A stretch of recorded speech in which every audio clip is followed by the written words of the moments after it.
Donc l'objectif de notre échange, c'est, surtout, sous format, libre en fait, d'entamer une discussion avec Caroline, Cardena, de la DGDDI pour que, vous puissiez en fait pour qu'elle puisse vous apporter des questions. Au préalable, en fait, on imagine, toutes les 2, on a imaginé que vous avez regardé les 2 webinaires que nous avons diffusés et puis, qui ont été, présentés, l'une sur la frontière intelligente et l'autre sur l'ICS2. Donc pour lancer cette discussion, je vous propose, peut-être, soit dans le chat, soit de vive voix, de poser vos problématiques, vos attentes et puis en fonction, de ce qui vient là tout de suite spontanément, et ben, Caroline, elle pourrait ajuster sa réponse, peut-être revenir sur quelques moments un peu délicats ou difficiles ou tout simplement, et ben, reprendre quelques éléments qui sont restés un peu en suspens. Merci beaucoup, Olga, pour cette introduction. Je vais nous présenter peut-être aussi, parce que je ne sais pas si tout le monde nous connaît. Caroline Cardenas-Carotti et Audreyne Damou, rédactrice à la cellule avant-dédouanement sur les sujets ICS2 et ANTES. Et moi, je suis la chef de section de la section avant-dédouanement frontières intelligentes et logistique. Donc voilà, Audreyne fait partie de l'équipe en étant un peu plus spécialiste de ICS2. Moi, j'ai beaucoup suivi le projet Hello, enveloppe logistique obligatoire. Donc à nous deux, on devrait pouvoir répondre à certaines de vos questions ou discuter librement de certains sujets. Donc oui, nous, on est tout à fait preneuses effectivement d'un rapide tour de table. On n'a pas souhaité refaire les webinaires parce que on a fait plusieurs et puis on a déjà diffusé les supports, mais en revanche, on peut revenir sur certains points, que ce soit sur ICS2, Hello ou l'articulation. Voilà. Merci beaucoup Caroline et Audreyne d'accepter de vous prêter à l'exercice. Avec Olga, on dit pas mal un peu du meilleur format possible pour traiter pour les adhérents à la fois transporteurs et à la fois RDE des évolutions de la frontière intelligente. Donc voilà, on a essayé de réunir pour cette webinaire réunion d'information un public vraiment hybride. Je vois des adhérents de la commission douane, je vois qu'il y a aussi des transporteurs. Donc voilà, pour que les deux perspectives un peu se rencontrent et pouvoir donner du feedback un peu opérationnel ou partager des inquiétudes, tant côté transport que côté RDE, en cas de groupage, en cas de camion complet, en cas de passage par le tunnel, en cas de passage par le ferry, etc., etc. Toutes ces diversités opérationnelles que vous maîtrisez bien mieux que moi. Donc voilà, n'hésitez pas à partager vos appréhensions, questions, inquiétudes, ou alors même remarques positives. C'est une nouvelle. Alors déjà, je peux commencer par une nouvelle parce qu'elle a été officialisée ce matin. S'agissant spécifiquement de la frontière intelligente, Hello ne sera pas déployé au 1er avril. On a un report de quelques semaines. Donc déjà, s'il y a encore des questions, c'est bien encore le moment de les poser. Hello devrait être déployé la 2e quinzaine du mois d'avril. On refera une communication autour du 10 avril pour préciser la date, parce que là, on a encore des derniers tests de fiabilisation et on est très précautionneux sur le fait qu'on souhaite ouvrir avec un maximum d'assurance possible. Nous n'avons pas les contraintes réglementaires du programme import-export. Voilà, on a un peu plus de liberté et de marge sur nos calendriers. Hello n'ouvrira pas le 1er avril. La bascule dans ICS2 des flux du vecteur routier et du pur ferroviaire commence le 1er avril.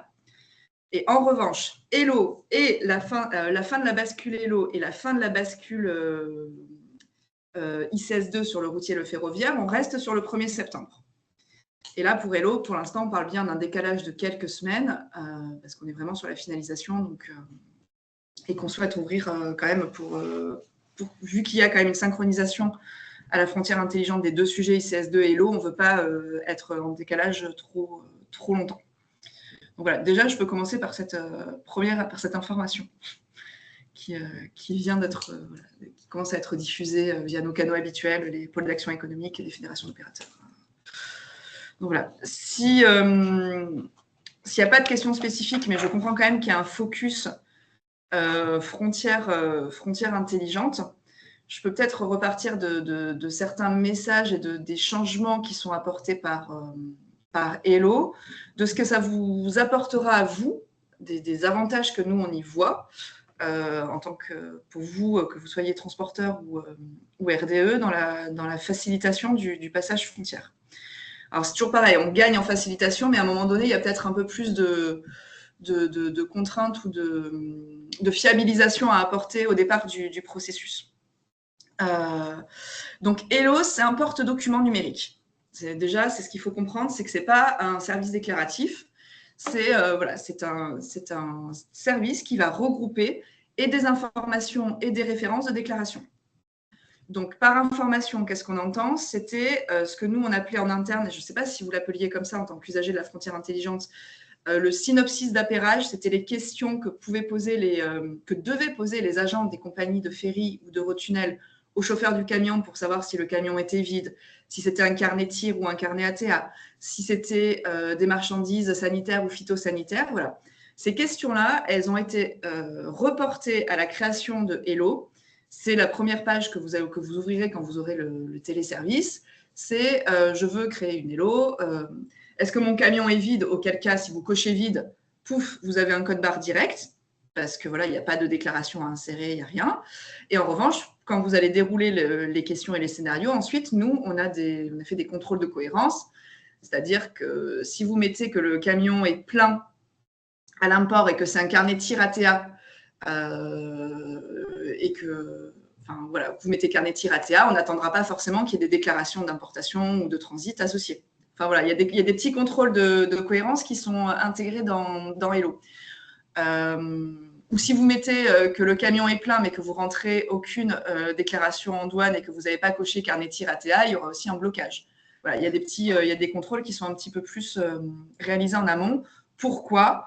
Parce qu'on avait encore, 4 ans après la mise en service de la frontière intelligente, des erreurs d'appairage dans les échanges entre agents de compagnie et chauffeurs, soit parce que les chauffeurs ne répondaient pas forcément bien, soit parce que l'agent de compagnie, quand il intégrait dans son système, des fois ça peut arriver, une erreur manuelle, une case mal cochée, et on orientait en orange des camions qui n'avaient pas lieu d'être orientés en orange. Ce qui faisait un arrêt chauffeur, aller au bureau de douane, les collègues du bureau qui disaient en fait, les déclarations, ça va bien, on ne comprend pas trop pourquoi vous avez été orienté en orange. Tout ça, ça venait d'erreurs manuelles dans cet échange entre deux professionnels non usagers douaniers, non vraiment au fait des enjeux. Donc ça alors il y a eu beaucoup de communication, ça avait quand même bien diminué, mais il nous restait quand même une part résiduelle. Donc on se dit que remonter ces questions-là à la création de Hello par les sachants, que ce soit un transporteur qui regroupe les informations de ses clients ou un client qui a un camion plein et qui fait lui-même son Hello, on fiabilise un peu plus. Caroline, j'ai envie de poser la question à nos participants. Si vous voulez bien lever la main pour dire si vous êtes concerné par le dispositif Hello. Très bonne question. Donc, gardez vos mains pour qu'on puisse compter là. 6. Oui, parce qu'il y a plusieurs pages. 12. 12, ok, très bien. Alors, si vous voulez bien donc enlever la main, j'ai une deuxième question par curiosité. Si vous avez déjà commencé à vous préparer à cette formalité. J'ai eu peur.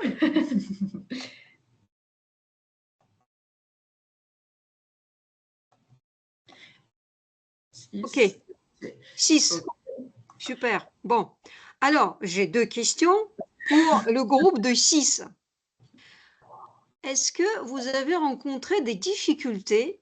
Et si oui, quelle sorte de difficultés? Vous pouvez nous écrire dans le chat. Et pour le deuxième groupe, voilà, ou si quelqu'un veut s'exprimer, Yannick, allez-y. Bonjour à tous. Bonjour à tous, merci de me donner la parole. Oui, alors la difficulté que nous rencontrons, c'est que nous avons nécessairement besoin d'une enveloppe logistique. Nous ne pouvons pas faire autrement. Nous avons, en tant que RDE, plusieurs clients, notamment transporteurs, qui effectuent des traversées à l'importation en provenance du Royaume-Uni avec du groupage. Et on ne peut, je dirais, pas communiquer toute une série de codes barres aux chauffeurs qu'il devra présenter à l'agent maritime. Il y a un risque d'oubli qui est manifeste, encore récemment, hein, on a toujours des risques d'oubli. Et indépendamment du transporteur et du chauffeur, c'est aussi pour l'agent fret. L'agent fret de la compagnie maritime qui reçoit 10 codes barres dans les mains à scanner, là aussi, il peut y avoir un risque d'oubli et donc je dirais, de soustraction de marchandises sous douane finalement, puisque la marchandise n'est pas déclarée tant que la déclaration n'est pas scannée et injectée dans Delta via le SI Brexit. Donc je dirais l'enveloppe logistique, c'est obligatoire, on peut pas s'en passer si vous voulez. Après, la difficulté qu'on rencontre, c'est que l'utilisation de la Hello est couplée à ICS2 et le basculement de notre prestataire en EDI pour pouvoir générer les ENS dans ICS2 ne se fera pas au mois d'avril. Il se fera que courant du mois de juin. Et en général, alors moi je parle pour notre prestataire, hein, je ne sais pas comment ça se passe chez les autres sociétés de services de prestations de dédouanement, d'outils de dédouanement, mais pour notre prestataire, il nous a informé que le ICS2 serait couplé à Delta-I et lancé courant juin, et qu'il n'allait pas faire un développement pour associer ICS2 à Delta-G pour les mois de avril-mai, quoi. Donc, on est un peu dans cette difficulté où on ne pourra pas compter sur notre prestataire en EDI avant le mois de juin. Et pour autant, on a quand même besoin d'une enveloppe logistique dès le mois d'avril. Donc, on envisage d'utiliser le dispositif du, du, du, du parcours numéro 2 qui a été précisé par la DG Douane, à savoir la validation d'une ENS en DTI directement sur le site EUCTP. Après, pour pouvoir ensuite générer effectivement une déclaration, une ENS en ICS2 et pouvoir accéder à l'AELO. Le problème, c'est qu'à partir du moment où on va faire nos ENS en DTI, c'est une charge de travail supplémentaire avec une réplication manuelle des données. Et on va essayer de concentrer cette possibilité uniquement sur les cas de groupage. Et éviter, bien sûr, de faire une déclaration, enfin une enveloppe logistique dans les cas de remorque complète où ça vaut pas le coup de faire une enveloppe logistique puisque de toute façon, on n'a qu'un seul code barre associé à l'EUA. Donc voilà, ma difficulté, c'est déjà de savoir si je peux être à cheval sur les deux dispositifs, c'est-à-dire ICS1 et ICS2, selon les cas que nous rencontrons, remorque complète ou remorque de groupage, et de basculer indistinctement sur l'un ou sur l'autre en fonction de la situation que nous rencontrons. Alors, merci. Vous nous avez écrit, enfin, en tout cas, les mails cette situation me sont arrivés ce matin. Audrey fait partie de l'équipe que j'ai mise en copie pour analyse un peu plus précise. Moi, donc je reviendrai vers vous par écrit. Après, si vous voulez, vous pourrez partager avec le reste des adhérents nos réponses. J'ai quand même une question, c'est que alors, la situation que vous évoquez, Monsieur Théâtre, vient du fait qu'on n'aura pas de double run entre Hello et l'ancienne enveloppe logistique. Donc ça, déjà, je le rappelle pour l'ensemble de l'Assemblée. On a fait ce choix-là parce que l'ancienne enveloppe logistique avait des stats d'utilisation, mais minimales. Vraiment, on n'était même pas du 2% ou 3% des flux. Donc, en fait, c'est vrai que quand on a fait ce choix, et qu'en plus, on liait la bascule Hello à ICS2, ICS2 qui est déjà déployé sur les vecteurs aériens et maritimes, j'admets qu'on ne pensait pas se retrouver dans la situation où les prestataires n'offraient pas encore les solutions ICS2 à cette date. Voilà. Donc ça, c'est un constat. De fait, nous avons toujours tenu le discours, mais ça, c'est toujours sous réserve de l'analyse détaillée, hein, mais qu'une fois qu'on basculait dans ICS2, on arrêtait d'utiliser ICS1. C'était la méthode ça, c'est l'APEX, c'est une fédération de commerce international. Là, tu as énormément de... C'est pas mal, ça aussi. Hein, mais bon, c'est dommage que non, je ne sais pas s'il voulait intervenir. Je ne sais pas si c'est pour nous ou voilà. Mais en tout cas, voilà, normalement, toute bascule dans ICS2 interdisait de basculer dans ICS1. Les dynamiques, il y a pas mal de conférences, donc c'est pas mal. Bon, en plus, c'était gratuit l'interview. Bon, et ensuite, là, il faut on va étudier les difficultés de manière, j'ai envie de dire, au cas par cas, en fait. Parce que pour l'instant, on voit bien que notre position initiale et générale, là, elle est mise en échec. Pour autant, il faut quand même continuer de travailler. Donc, on va se rapprocher des différents prestataires EDI et voir précisément où ils en sont et quelles sont leurs difficultés. Ça ne concerne pas tous les prestataires EDI. Vérifiez bien avec le vôtre si lui... Oui, non, tout à fait. Mais j'ai bien vérifié avec le mien. Il m'a clairement dit effectivement que c'était couplé au Delta I. Tant qu'on n'était pas sous Delta I et il ne l'envisageait pas avant le mois de juin, on n'aurait pas de toute façon accès à une interface ICS2 associée à Delta G pour pouvoir justement éviter cette réplication manuelle des données et puis faire en sorte que ce soit fluide pour nous à partir du moment où l'absence d'enveloppe logistique dans le cas d'un groupage, honnêtement, on prend un risque, alors un risque, je dirais pas un risque logistique, parce que de toute façon, à partir du moment où il y a une des EUA qui est validée, eh ben, le camion il embarque. Même si toutes les autres EUA ne sont pas appairées, ça n'empêchera pas l'embarquement du camion. Donc au niveau du transporteur, si vous voulez, le risque il n'est pas énorme. Le risque il est pour le RDE et pour le client à partir du moment où bah, les déclarations n'étant pas injectées et restant en statut anticipé, bah, elles n'existent pas. Donc il y a un impact financier manifeste à partir du moment où il y aurait des droits de douane qui n'auraient pas été acquittés. Il y aura un impact aussi sur la TVA autoliquidée et il y aura une infraction douanière, surtout que certains peut-être services ne manqueront pas de relever à notre endroit. Oui, ça c'est bien pris. C'est pour ça qu'il faut qu'on prenne votre mail et les impacts de manière globale. Mais ça, je l'avais bien en tête. Actuellement, il faut voir aussi que le process nominal, pour 97-98% du flux, c'est de ne pas présenter d'enveloppe logistique à la frontière. Juste à l'import ou import-export? Dans les deux cas, hein, il y a très peu d'enveloppes. Franchement, quand je vous dis 2-3% d'utilisation, c'est dans les deux sens, dans tous les cas. Donc c'est pour ça. Mais vous n'êtes pas les seuls à nous faire remonter cette difficulté du non-double run.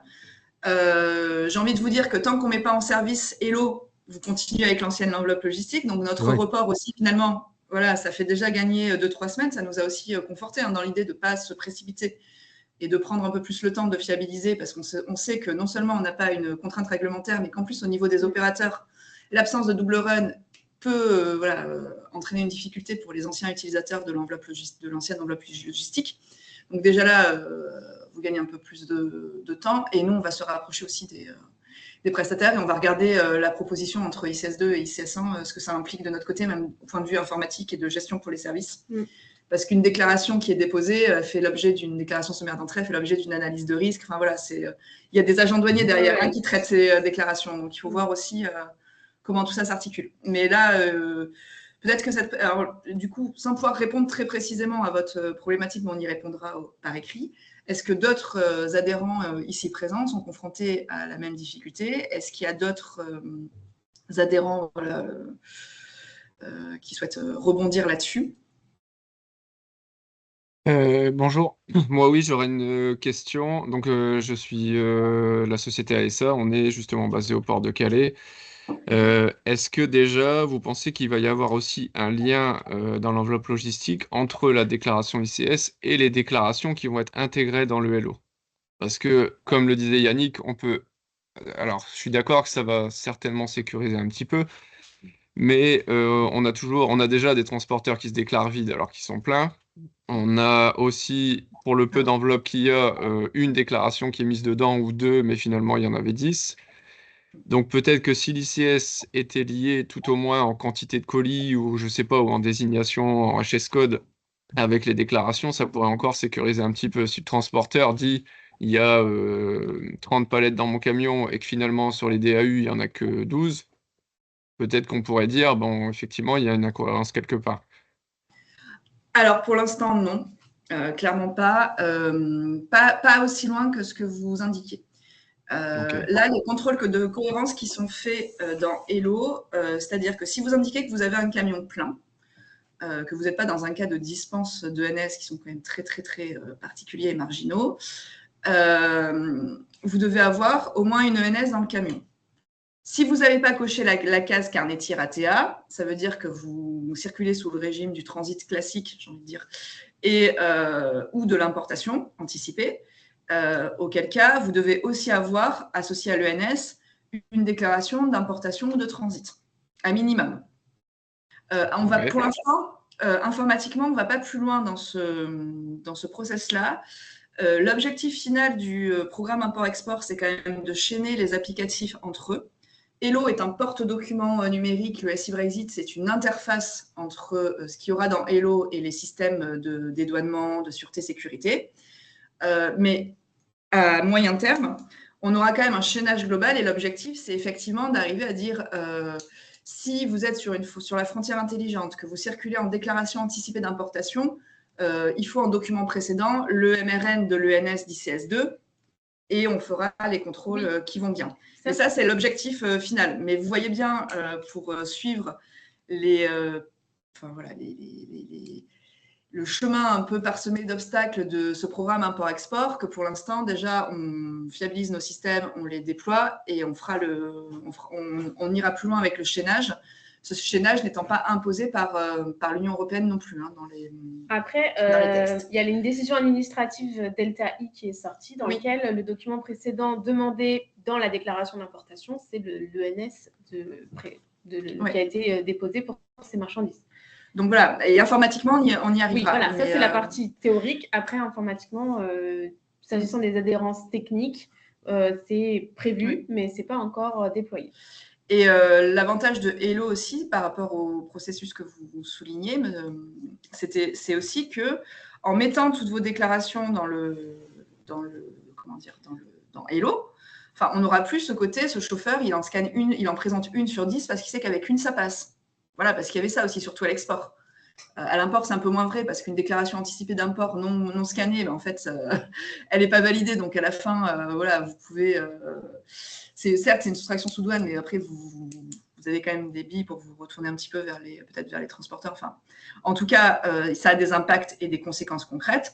À l'export, clairement, un chauffeur qui présentait une déclaration qui en transportait 15 passe. Il n'y avait pas de contrôle d'aiguillage à la sortie au Royaume-Uni. Et derrière, ce sont nos services douaniers de services d'assistance qui reçoivent les demandes d'assistance des opérateurs qui voient leur déclaration d'export non apurée, la sortie non officialisée, donc ce qui a des impacts après en termes de quitus fiscal, devoir vérifier si la déclaration a été scannée. Si elle n'est pas, c'est recours aux preuves alternatives, ce qui crée de l'encombrement administratif pour tout le monde. Donc ça, avec Hello, le fait que le chauffeur il a présenté un seul code barre et ses charges au créateur de l'Hello d'avoir récupéré toutes les informations, voilà, c'est quand même une solution de fiabilisation sur laquelle on compte beaucoup, clairement. Et le chaînage informatique, c'est quand même un objectif. En fait, c'est ça, effectivement. C'est pas Hello qui va faire le chaînage, ça viendra plus tard, mais du coup, lui, Hello va juste vérifier que les informations sont saisies et voilà, ça s'arrête là. Et même après, quand il y aura le chaînage plus tard, en fait, ça signifiera que vous rentrerez vos déclarations dans Hello. Hello ne fera pas de vérification. Par contre, quand Hello transmettra via le SI Brexit aux applicatifs ICS2 et Delta I, eux vérifieront via les informations à l'intérieur des deux déclarations qu'elles sont bien liées. C'est par là. Et renverra une information au SI Brexit pour vérifier s'il y a une cohérence ou pas.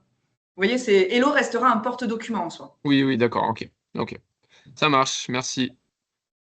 Moi, j'avais une question par rapport aux autres adhérents. Caroline, attends, il y a une question de Madame Brandili-Duhaut. Allez-y. Oui, bonjour. Non, c'était un petit peu pour rebondir aussi sur ce que disait Yannick tout à l'heure, puisque vous posiez la question des éditeurs informatiques. Donc, je ne sais pas si j'utilise le même éditeur que Yannick, mais effectivement, quand j'ai posé la question, ils nous ont signalé qu'ils ne seraient pas prêts à la date du 1er avril, sans moi me donner par contre de date pour être prêts et pour Hello et pour ICS2. Donc là, effectivement, on est sur le même schéma. Alors nous, donc moi, je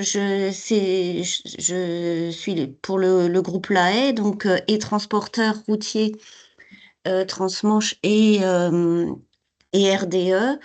Je dois avouer que, en revanche, on est assez peu impacté par des MRN qui seraient pas pris en compte sur les traversées, puisque en tant que transporteur, on renseigne nous-mêmes pour éviter aussi à nos conducteurs d'avoir à faire cette démarche-là, mais on renseigne nous-mêmes les informations sur le site des compagnies maritimes, sur leur portail en fait, que les compagnies mettent en place.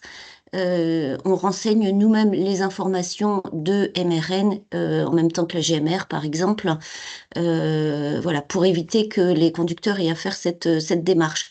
Donc on a assez peu de CS, par exemple, sorties qui sont pas validées ou de déclarations à l'importation qui restent en statut anticipé, quoi. Donc, voilà. C'est vrai que, Parce que Karine aussi, tu es transporteur et RDE Exactement, du c'est ce que transporteur. voilà, Donc toi, c'est ce tu que je as, disais tout à l'heure. accès au compte au Exactement, compte l'AS sur la compagnie maritime, sur les compagnies maritimes, ce que nous exactement, n'avons pas, puisque nous sommes RDE tout généralistes, à fait. et chaque effectivement, transporteur a ses comptes auprès des différentes compagnies. DFDS, Getlink, Brittany Ferries.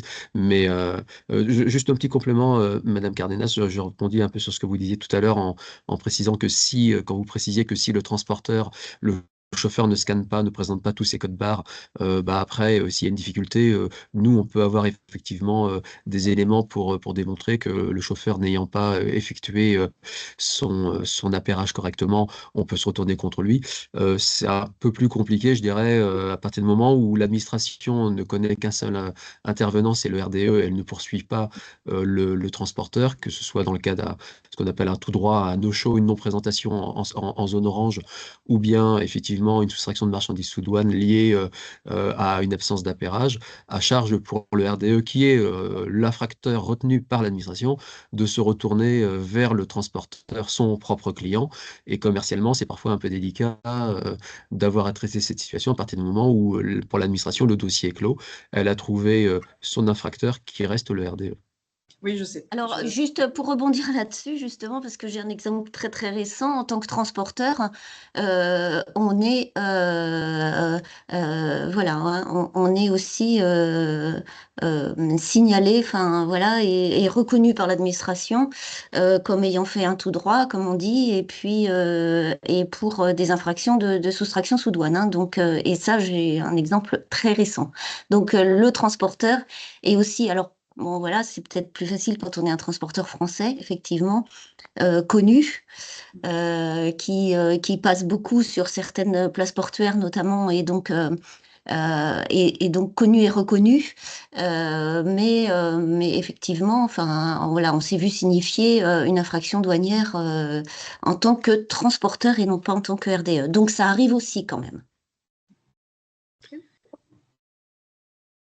Est-ce que, alors, je voulais dérouler les questions que Olga commençait à poser par rapport à la répartition des adhérents.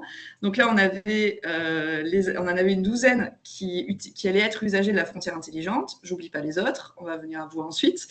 Dans la douzaine, il y en avait 6 qui expliquaient s'être préparés. Pour les 6 autres qui s'estiment pas encore assez préparés, est-ce que vous pouvez nous faire part? Est-ce que c'est parce que vous attendez la mise en service et vous savez que vous n'allez pas basculer dans ICS2 de suite, donc vous savez que vous avez du temps, vous prenez le temps de préparer? Est-ce qu'il vous manque quelque chose, ou est-ce que c'est parce que pour vous, le processus sera assez clair, parce que vous avez déjà naturellement identifié qui sera le créateur des ELO et qu'au final, vous savez comment vous récupérerez ou transmettrez selon les cas les informations et que ça ne vous semble pas plus compliqué que ça?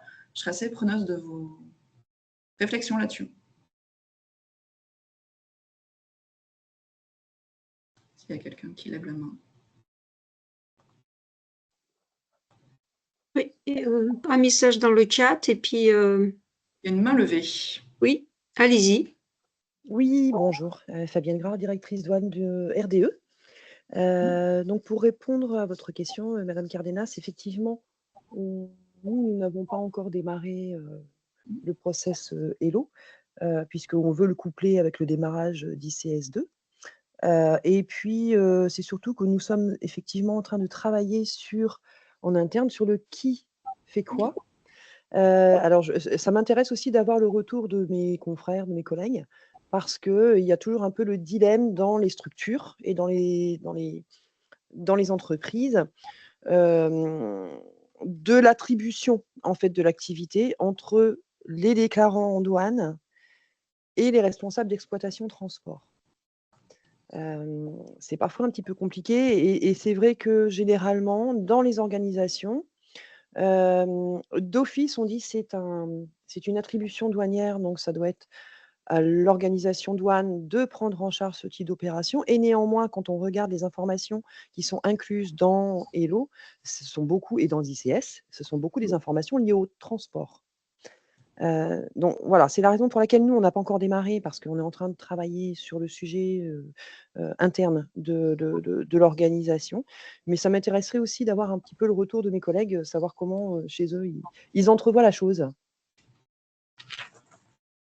Alors, je peux compléter pour laisser aux collègues le temps de réfléchir à la réponse.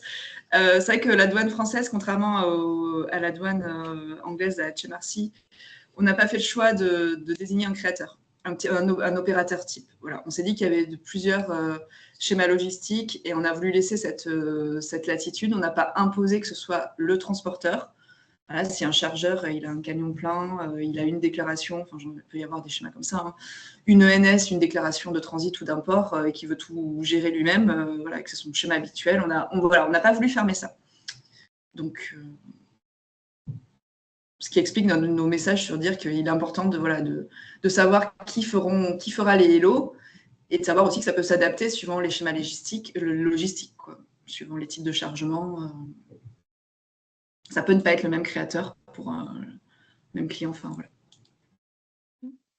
Je crois que la réglementation là-dessus est assez claire, c'est-à-dire que ce sont des formalités, que ce soit ICS ou Hello d'ailleurs, qui incombent aux transporteurs. Hello, non. Attention, ICS, il y a une partie transporteur et une partie qui peut être déclinée ensuite. Mais bon, pour l'instant, c'est le transporteur. Par défaut, c'est le transporteur, surtout sur le routier. Parce qu'on n'a pas encore de multiple failing. Ouais, par défaut, c'est le transporteur sur le routier. Hello, n'est pas une formalité douanière en soi. C'est-à-dire que là, en termes d'instruction et de corpus réglementaire, on va, avant la mise en service de Hello, délivrer une note aux opérateurs, une note administrative. Mais Hello n'est pas reprise dans le Code des douanes de l'Union, parce qu'à l'époque, le Royaume-Uni était dans l'Union. Il n'y a pas eu, comme c'est un sujet très franco-britannique au final, parce que cette frontière intelligente, elle sert pour tout le reste de l'Union européenne, mais au final, c'est la douane française qui l'administre, quoi. Donc, pour l'instant, la Commission nous dit qu'on peut prendre les actes à notre niveau. Donc, en fait, voilà, c'est pour ça qu'on a Hello, on ne peut pas dire que ça incombe au transporteur. Ça peut être un RDE, ça peut être un chargeur. Voilà. Naturellement, effectivement, dans la plupart des schémas, on se dit, même nous, côté douane, que c'est plus simple pour le transporteur de la créer, mais pas forcément. Donc, voilà. ICS2, c'est plus clair. Voilà. ICS2, c'est l'ENS, elle relève du transporteur. Dans le chat, voilà, il y a un message comme quoi donc, il y a une entreprise qui attend aussi de son prestataire EDI. Alors, je serais très preneuse parce que, autant pour Monsieur Théard, je sais, on a aussi une vision de certains prestataires qui ne sont pas complètement prêts, mais je crains qu'on en manque un ou deux. Donc, si jamais vous pouvez les transmettre à Olga par mail, et Olga pourra me les retransmettre ensuite sur vos prestataires EDI pas prêts, pour être sûr, parce qu'on va aller les revoir là d'ici fin mars, mais pour être sûr qu'on n'en manque pas un ou qu'on n'aille pas leur parler à côté, quoi. Donc voilà, n'hésitez pas à faire remonter à Olga et Even vos difficultés en la matière, ils me les transmettront et nous, ça sera vraiment utile. Ouais, pour leur tirer un peu les bretelles, quoi. Leur demander, parce que surtout que certains, sur le vecteur maritime, on avait déjà accordé des délais. Après, on sait que nous aussi, on a des difficultés dans nos propres déploiements informatiques. Donc voilà, on sait que c'est compliqué, mais il faut quand même qu'on ait une vision, parce que là, ça nous... Voilà. Il faut qu'on sache quelles sont les difficultés, les retards éventuels, les impacts jusqu'en bout de chaîne, parce que le 1er septembre sera, en tout cas pour ce qui concerne ICS2, c'est clair, impératif. La Commission européenne est très claire là-dessus. Donc, 1er septembre. Donc après, nous, on aura des responsabilités, des engagements vis-à-vis de la Commission européenne. Donc là, il faut qu'on travaille collectivement pour… Après, les prestataires EDI, c'est une chose, mais ça ne vous empêche pas de commencer à regarder les jeux de données, Oui, voilà, ça, savoir d'être les délais, ensuite, des choses comme ça qui pourront, le jour J, quand votre prestataire sera prêt, vous permettre de basculer rapidement et efficacement. Parce que, comme disait Caroline, au 1er septembre, tous les opérateurs qui en sont redevables devront déposer des ENS dans ICS2. Oui. Il n'y aura aucun autre report. C'est la date légale de fin de déploiement de ce système. Et donc, la condition est très claire. Voilà, je sais que des fois, on a tendance à dire 1er avril, 1er septembre. Le cerveau humain fait qu'on comprend au 1er septembre, mais c'est plutôt… Au plus tôt vous basculez, le mieux c'est. Maintenant, on sait très bien qu'il y a des soucis avec les prestataires EDI. Surtout qu'au plus tôt vous basculez, si jamais vous avez des difficultés, si la solution du prestataire EDI a des difficultés, au plus tôt on les remonte en cas de production, mieux c'est. Parce que pour pouvoir justement être propre et clair au 1er septembre. Caroline, vous pouvez aussi peut-être dans le flux contraire de partager les prestataires EDI qui sont prêts. Oui, il faut qu'on la publie cette liste. Alors, je crois que ce serait bien. ICS2 ? Oui, sur le guide de connexion ICS2 dans le douane.gouv, mais on va la faire en sorte qu'elle soit plus visible. On va la rendre plus visible. Ceux qui sont déjà connectés, ceux qui sont en voie de connexion. Oui. Parce qu'en fait, attention aussi, parce que nous, on a considéré qu'ils étaient prêts, parce qu'ils avaient, c'est ça aussi, parce qu'ils avaient fini leur parcours de test avec la Commission européenne, mais pour autant, manifestement, dans ceux qu'on considère prêts, vous nous dites, les opérateurs, vous, pas que vous, mais d'autres aussi, qu'en fait, les solutions ne sont pas ouvertes aux clients. Donc, attention, nous, la liste qu'on publie, c'est OK, ils sont en mesure de proposer une solution, mais manifestement, il y a encore du délai derrière. Et c'est ça qu'il faut qu'on éclaircisse avec eux aussi. Et alors, il y a aussi autre chose, c'est que nous, on a une liste qui est peut-être pas totalement exhaustive parce qu'on connaît ceux qui se connectent via notre système français. Oui. On connaît les plus gros parce qu'on leur a demandé s'ils sont ou pas connectés, mais pas forcément connectés en France. En fait, il y a une idée de test informatique à faire dans un environnement de conformance. Et suivant le pays dans lequel on se connecte, on n'a pas les infos. Par exemple, un prestataire EDI qui se connecte via l'Allemagne, nous, on ne verra pas qu'il est connecté. Donc, c'est pour ça, la liste ne sera pas totalement exhaustive. Il y aura les plus gros prestataires. Ceux français, en tout cas. Ceux français. Ceux qui j'ai demandé personnellement par mail, est-ce que vous êtes connectés? Est-ce que vous proposez une solution ICS2? Et ceux qui m'ont dit oui. Voilà. Mais après, en on tout a cas, c'est une indication. des petits, voilà. Donc, c'est bien aussi de savoir quels sont vos prestataires EDI, si vous pouvez transmettre à TLF, comme ça, nous, on peut aller les voir. Si on en a loupé quelques-uns, bon, monsieur Théard, on connaît très bien le vôtre. OK. Ouais, alors, sachant que dans la liste du guide de connexion, en fait, vous précisez quelle est la nature de la prestation, si c'est du maritime, de l'aérien ou du routier. Mais effectivement, il n'y a pas les précisions, ce qu'on peut très bien comprendre sur la date je dirais, d'opérabilité du dispositif. Vous parliez tout à l'heure du jeu de données, ça me permet de rebondir un petit peu sur le sujet qui a été évoqué tout à l'heure, de savoir qui fait quoi. Clairement, à notre niveau, effectivement, l'argumentation précise bien que celui qui est responsable de l'ICS, de l'ENS, c'est le transporteur, avec la possibilité pour lui de déléguer cette prestation auprès d'un tiers, fût-il RDE.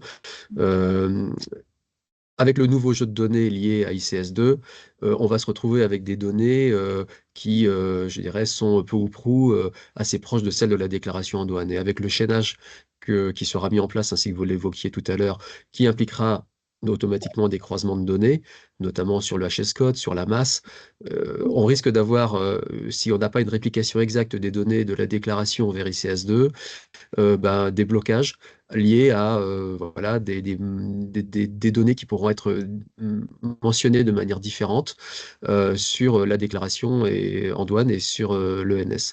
Ce qui entraînera automatiquement, effectivement, comme vous l'évoquiez, un blocage du fait du principe du chaînage. C'est la raison pour laquelle on essaie d'avoir une approche assez pragmatique. Et effectivement, si au départ on laissait la main au transporteur, a fortiori sur la base d'un jeu de données relativement réduit sur l'ENS actuel, on fait le choix, nous, de prendre la main.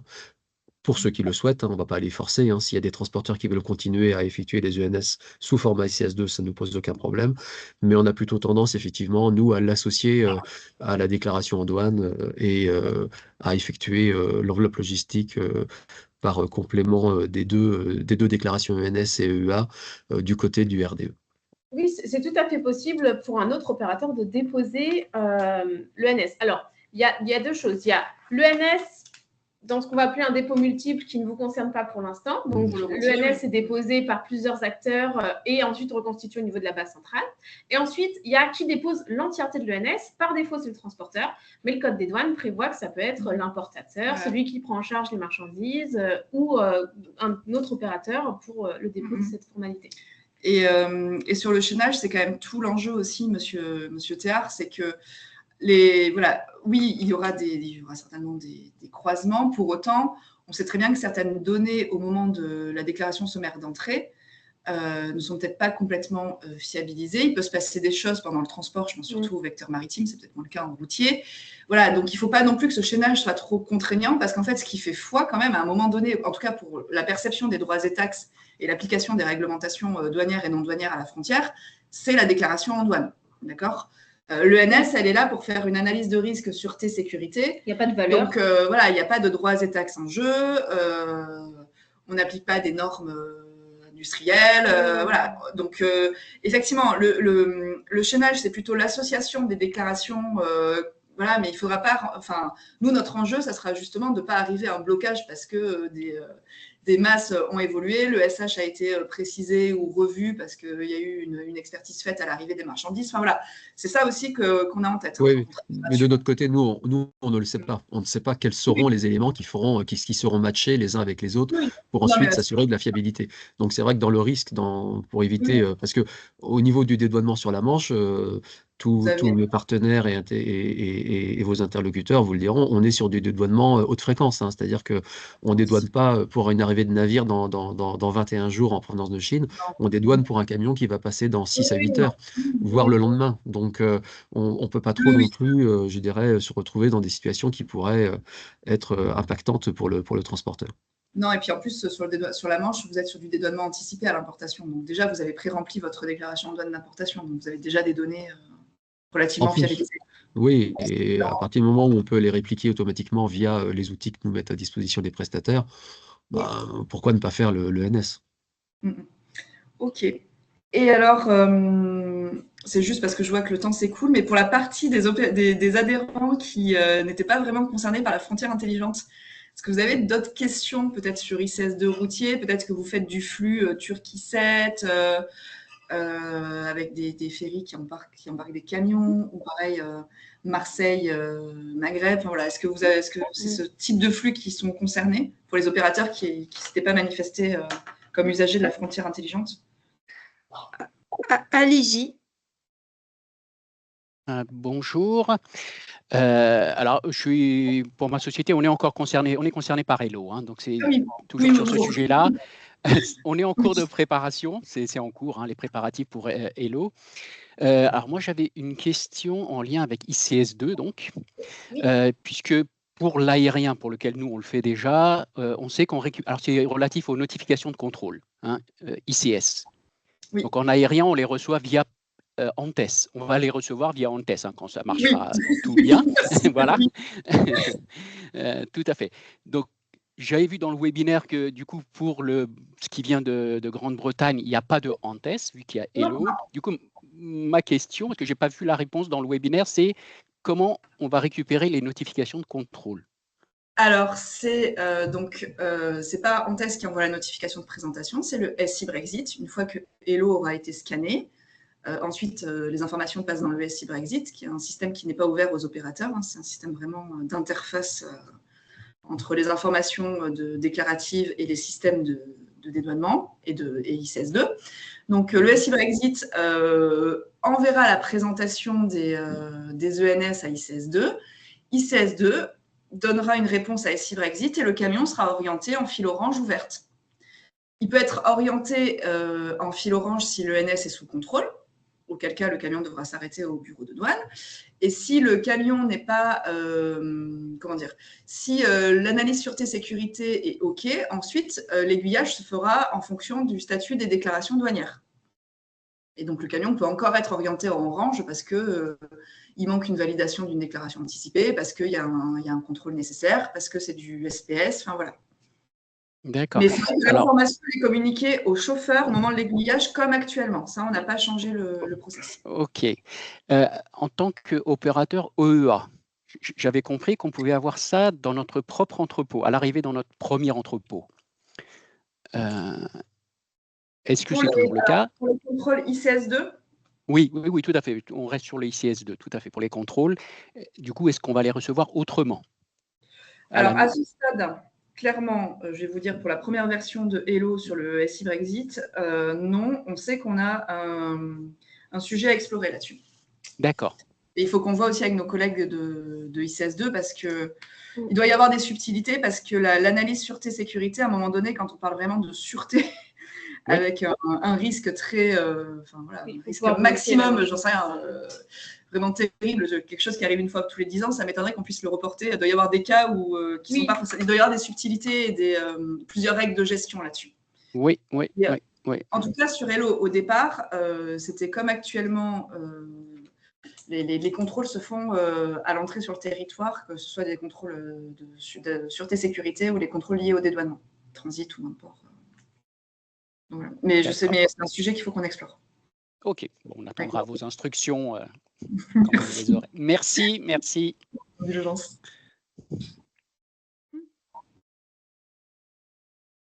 Est-ce qu'il y a d'autres questions dans le chat?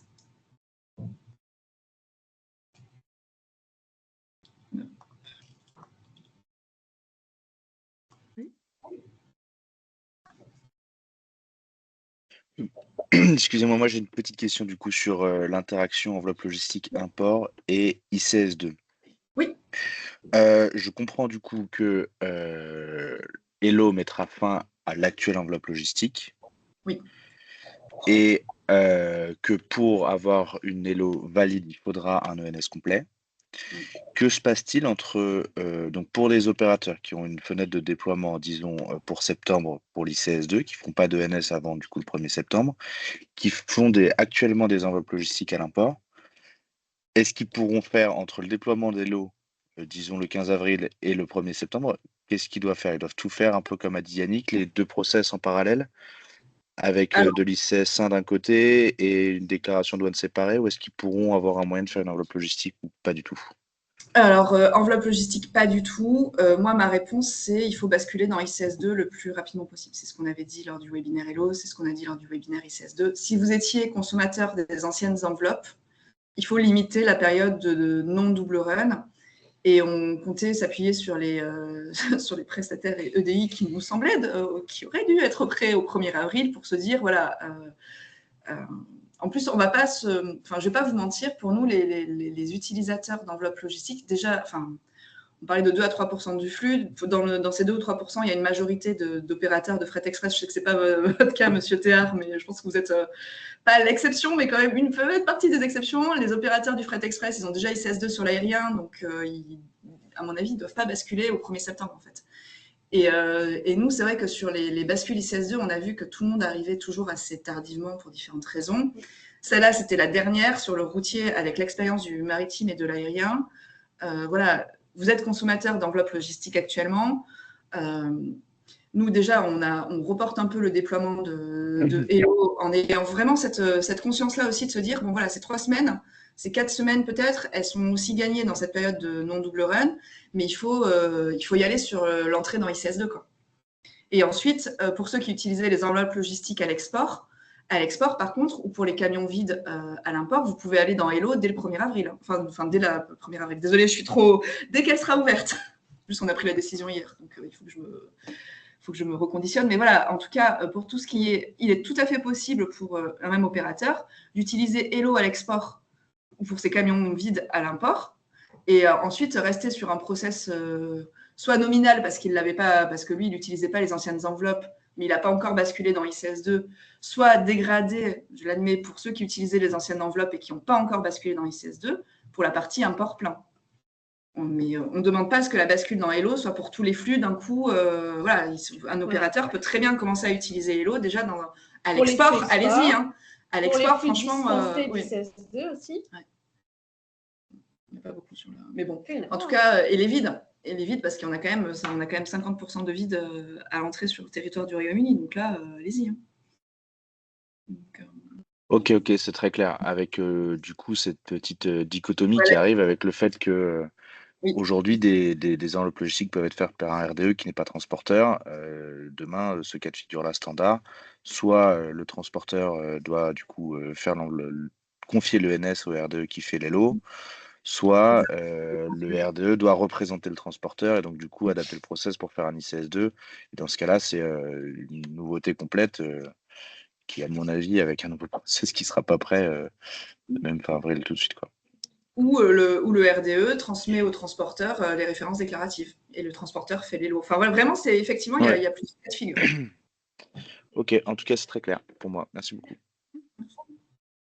Alors, dans le chat, Yannick réagit. Pas de souci pour basculer dans Hello pour le vide ou l'export, parce qu'il n'y a pas le couplage avec une ENS. C'est ça. Tout ce qui est hors ICS2, franchement. Et puis, plus vous allez l'utiliser, si jamais on a manqué des choses, parce que ça arrive aussi, faut en profiter pour que nous, on puisse corriger rapidement pour que quand on sera vraiment à la date butoir de la fin de transition ICS2 au 1er septembre, on soit sur un process éprouvé. Si il y a des remontées où il faut qu'on fasse un peu évoluer Hello aussi, on a prévu une deuxième version de Hello post-déploiement en fonction des retours qu'on aura. Donc il ne faut pas hésiter à s'en emparer, quoi. Surtout que, je répète, hein, celui-là, c'est un porte-document. Ça doit pas être, on l'a pas conçu comme c'est une charge en plus parce que c'est quelque chose à faire en plus. Mais en revanche, c'est simple, quoi. Hein, c'est répondre à des questions, intégrer des références, et puis en plus, on va la proposer petit à petit en EDI. Là, on commence à ceux qui utilisaient l'enveloppe actuelle en EDI, on commence à les certifier, et après, on ouvre la certification EDI au nouveau. Donc il y aura aussi en plus de l'EDI pour créer Hello, faut y aller. Et pour les chauffeurs, c'est une vraie facilitation quand même. Oui. Et puis, Alors, il y a un autre partage. Hello sera utilisé à l'export via ProDouane par notre service transport dès que le service sera actif. Ok, très bien, c'est noté. Oui, parce que pour créer une Hello, il faut un compte opérateur. Voilà. Et on a essayé d'être assez simple là aussi. C'est un compte opérateur qui n'est pas certifié par nos services douaniers. Voilà, c'est quelqu'un qui s'inscrit sur le compte, sur le portail douane.gouv, crée son compte. En revanche, ce sont des comptes nominatifs, ce ne sont pas des comptes entreprises. Donc, soit vous avez un compte nominatif et plusieurs personnes l'utilisent, soit vous avez plusieurs comptes nominatifs et chacun l'utilise. Et après, vous basculez les historiques pour partager dans un même service l'historique des Hello créés. Voilà. Ça, c'est à vous de voir. Dans cette première version, on a fonctionné comme ça. Parce qu'il ne faut pas oublier qu'on a quand même toute une population de transporteurs étrangers et de public d'usagers étrangers de la frontière intelligente. Et on a aussi voulu que ce soit simple pour eux, parce que le but n'est pas de se retrouver le 1er septembre avec des fils.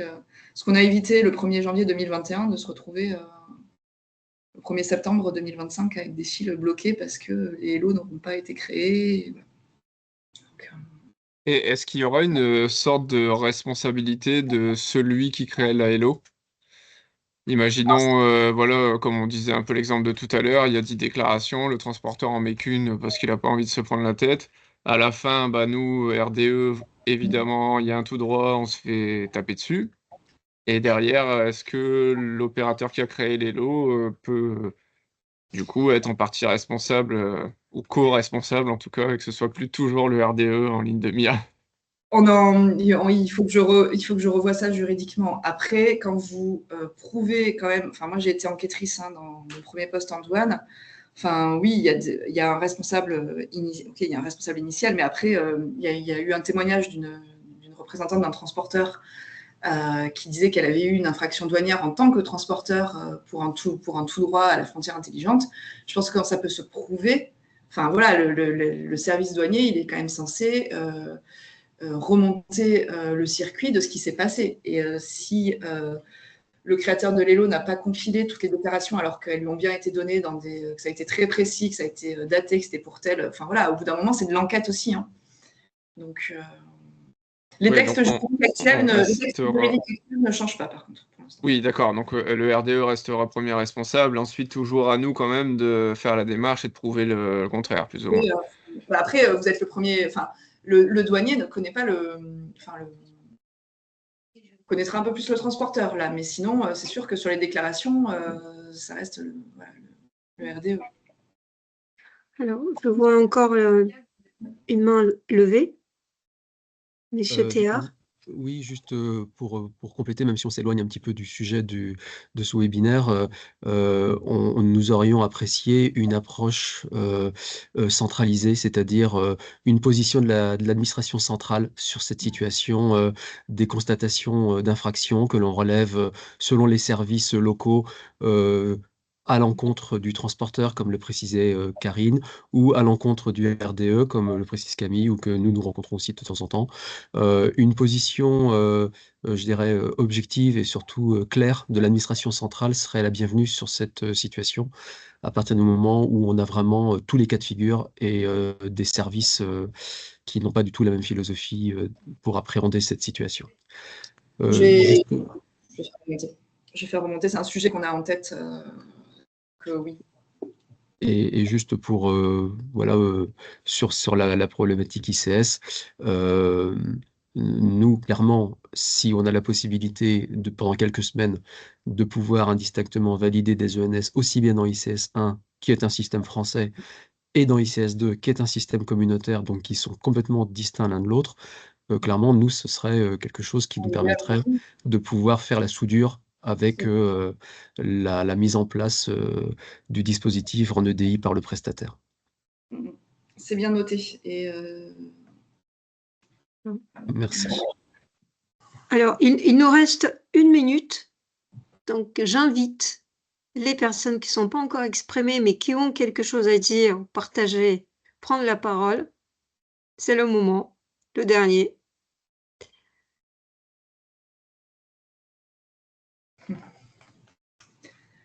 En tout cas, merci beaucoup, parce que c'est bien aussi d'avoir des questions et des échanges, que ce ne soit pas toujours une présentation de notre part. Donc, Bon, alors, je vous propose de clore notre séance. Sachez que vous pouvez toujours nous adresser vos questions, vos commentaires à Even ou moi-même, que nous remonterons à Caroline. Voilà. Aussi, donc, je vous rappelle cette demande de partager les noms de vos fournisseurs EDI pour qu'il y ait une action du côté des douanes. Et aussi, côté douane, si vous avez des noms bien vérifiés, bien vérifiés, et voilà, prouvés, éprouvés, etc., c'est très bien, nous pouvons partager quelques noms de ces fournisseurs auprès de nos adhérents. Merci beaucoup. Merci à vous. Oui. Au revoir. Merci beaucoup, excellente journée.